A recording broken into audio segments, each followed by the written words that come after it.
लफ्ज़ तैर आते हैं। दिल के जज्बातों को हवा मिलती है तो कुछ लफ्ज़ तैर आते हैं। मैं तो फ़कत उन लफ्ज़ों को कबूल लेता हूँ, बाखुदा मैं लिखता नहीं। वाह वाह। तीसरा बंद है इसमें, देख कर नज़ारे दुनिया की रूह कांप जाती है। अभी बात आई तेरी, उस पर आते हैं। देख कर नज़ारे दुनिया की रूह कांप जाती है, दिल की महसूस जो महसूस करती है वो लफ्ज़ बन जाते हैं। मैं तो फ़कत उन लफ्ज़ों को कबूल लेता हूँ, खुदा मैं लिखता हूँ। तो ये क्लियर स्टेटमेंट, मैं लिखता नहीं हूँ। आहूजा जी पहला बंद और एक दफे बोलिए। बाखुदा मैं लिखता नहीं हूँ, पहला बंद पहला ही, क्योंकि ये तो तीनों में बात कही गई है, मैं नहीं लिखता हूँ, इसलिए पहले में भी बाखुदा मैं लिखता नहीं हूँ। खुदा खुद मुझे लफ्ज़ों की खैरात देता है और मैं ज़हे नसीब कहकर कबूल लेता हूँ। बाखुदा मैं लिखता नहीं हूँ, तो लिखता भी नहीं हूँ और वक्ता भी नहीं हूँ। मैं लिखता भी नहीं हूँ, वक्ता भी नहीं हूँ, इसलिए छोटे में बोल लेता हूँ। मंच पे बैठे हुए महात्माओं का ये महात्मा शब्द इसलिए कि हमारे गुरु की देन है। मैं उन्हें बहुत सारे शब्दों में कहना भी चाहूँ तो दिल कुछ और बोलता है, जो दिल बोलता है वो जुबान बोलती है, तो मंच का भी मैं स्वागत नहीं कर सका क्योंकि बोलना नहीं जानता। तो मैं वक्ता नहीं हूँ। जैसे होता है साहब, सरावगी साहब का सम्मान करूँ, डॉक्टर साहब का करूँ, मंत्री साहब का करूँ, शर्मा जी का करूँ, होता है, लेकिन वो तहजीब ही नहीं मेरे पास, बड़ी मुश्किल है। तो बात जो आई वो यूँ, मैं वक्ता नहीं हूँ, ये इसमें लिखा हुआ है, याद रहता है पर कितना याद रखेंगे। मैं वक्ता नहीं हूँ, विचारक हूँ, चिंतक हूँ, साधक हूँ। मैं वक्ता नहीं हूँ, विचारक हूँ, चिंतक हूँ, साधक हूँ। दुनिया को देखूँ और समझूँ ये साधना है मेरी। वाह वाह। दुनिया को देखूँ और समझूँ ये साधना है मेरी। समझ सकूँ तो खुद को समझा लूँ, समझ सकूँ तो खुद को समझा लूँ। अभी तो खुद भटकता मुसाफिर हूँ, राह पालूँ तो दुनिया को बता दूँ। अभी तो दुनिया की बुलबुलैया को देख रहा हूँ। मैं वक्ता नहीं हूँ, विचारक हूँ, चिंतक हूँ, साधक हूँ। दुनिया को देखूँ और समझूँ ये साधना है। तो इस तरह जीवन की एक साधना चल रही है। तो बात जो कही गई, एक बात आई कि देखकर नज़ारे दुनिया के रूह कांप जाती है। इसमें भी एक रचना थी, करीब ये सन 83 की लिखी हुई है। 83 को 17 साल और ये 20 साल, 38 साल हो गए। 17 को 13 साल उधर ना, 33, 17, 37 साल। तो जो मैं बात कहने जा रहा हूँ पुरानी है, आप सबसे साझा हो चुकी है। चमरिया साहब आ गया। तो जो बात मैं कह रहा था वो पुरानी, तरक्की के नाम पर इंसान नीचे जा रहा है। तरक्की के नाम पर इंसान नीचे जा रहा है। तरक्की के नाम पर इंसान नीचे जा रहा है।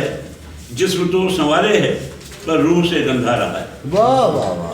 तरक्की के नाम पर इंसान नीचे जा रहा है। जिस्म तो संवारे है पर रूह से गंधा रहा है। खुद अपनी अकल खो के दूसरों की नकल कर रहा है, गोया कोई कौवा बन रहा है। तरक्की के नाम पर इंसान नीचे जा रहा है। लेकिन सेकंड पैरा, नंगे लोगों ने अलग बस्तियां बसाई हैं। नंगे लोगों ने अलग बस्तियां बसाई हैं, उनको नहीं मालूम जहाँ पहुँचे हैं वहाँ गहरी खाई है। नंगे लोगों ने अलग बस्तियां बसाई हैं, उनको नहीं मालूम जहाँ पहुँचे हैं वहाँ गहरी खाई है। आधुनिकता की चरम पराकाष्ठा है ये, आधुनिकता की चरम पराकाष्ठा है ये कि इंसान अब हैवान होने जा रहा है। तरक्की के नाम पर इंसान नीचे जा रहा है। आगे का बात जो आई, इनको बहुत ही जल्द लौटना होगा। 100-200 हज़ार साल में इनको बहुत ही जल्द लौटना होगा, तब ये तन ढकने को तरसेंगे। इनको बहुत ही जल्द लौटना होगा, तब ये तन ढकने को तरसेंगे। बिना कपड़ों के पत्ते छाले ओढ़ेंगे, खाइयों गुफाओं कंदराओं में इनको रहना होगा। बहुत ही जल्द इनको लौटना होगा। लास्ट एंड कंक्लूजन जो है वो यूं, आने वाली पीढ़ियों के यही पूर्वज कहलाएंगे। नंगे लोग आने वाली पीढ़ियों के यही पूर्वज कहलाएंगे, तब अकल की पुनरावृत्ति होगी। आने वाली पीढ़ियों के यही पूर्वज कहलाएंगे, तब अकल की पुनरावृत्ति होगी और इतिहास दोहराया जाए। तरक्की के नाम पर इंसान नीचे जा रहा है। जिस्म तो संवारे है पर रूह से गंधा रहा है। ये एक उस वक्त का नज़ारा था 83 में। देख रहे थे तो ज़्यादा फर्क नहीं आया।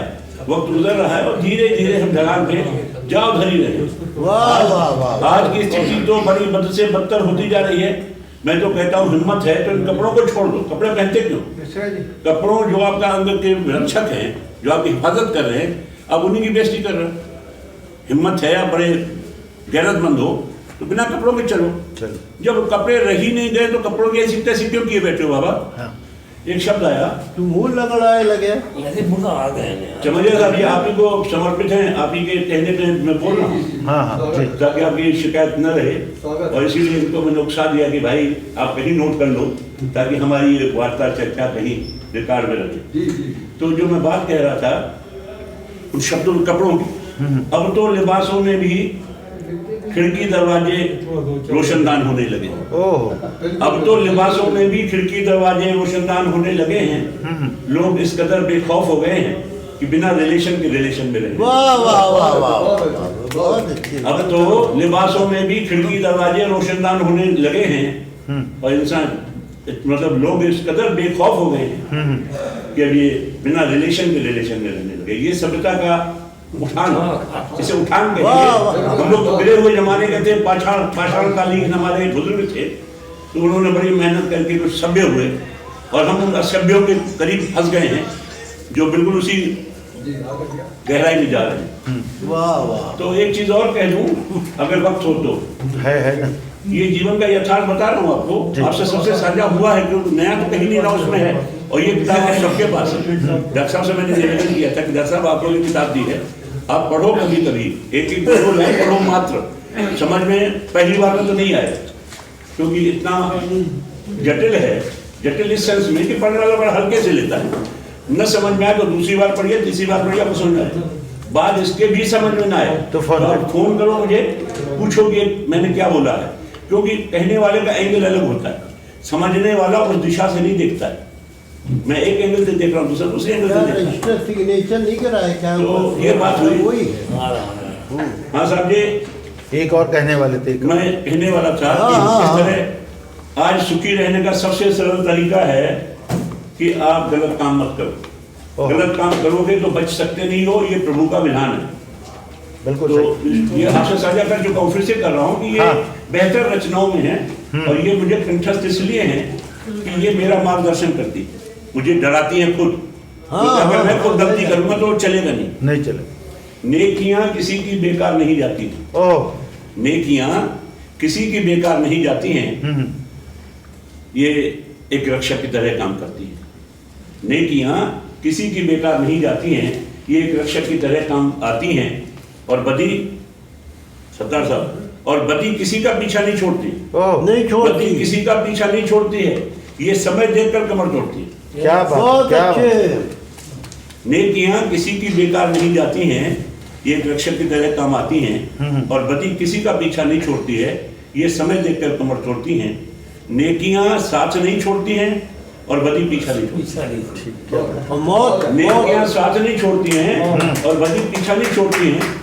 और मौत, आ रहा हूँ आपकी बात पे जा रहा हूँ। हाँ, वो व्यवधान आ जाएगा तो फिर नहीं ये सुन पाएंगे, नहीं सुना पाऊंगा। नेकियां किसी की बेकार नहीं जाती हैं, ये एक रक्षक की तरह काम आती हैं।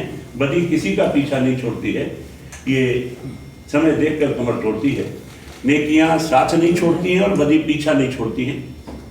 नेकियां ढाल का काम करती हैं। नेकियां ढाल का काम करती हैं, और बदी तलवार का काम करती हैं। नेकियां ढाल का काम करती हैं, और बदी तलवार का काम करती हैं। बदी संभलने का मौका भी देती है। बदी संभलने का मौका भी देती है।